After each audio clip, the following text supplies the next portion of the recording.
Mga guys, narito na naman po tayo sa bahay mo. Ayusin ko upang ikabit na natin itong main door.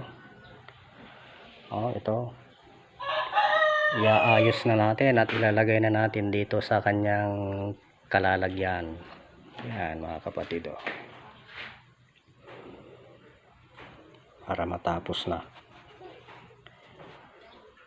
At ang accomplishment natin pag natapos ito, yan mga kapatid, ang loob ng bahay mo ayusin ko. Nandito na lahat yung mga gamit ng mga may-ari na si Manong Mario Agbayani, Mr. and Mrs. Mario Agbayani.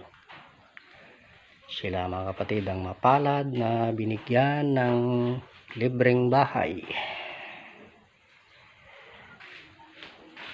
Yan mga kapatid. Umpisa na natin ang paggawa.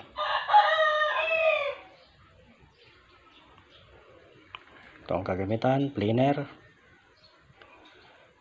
Yan na naman ang update natin dito sa bahay mo ayusin ko.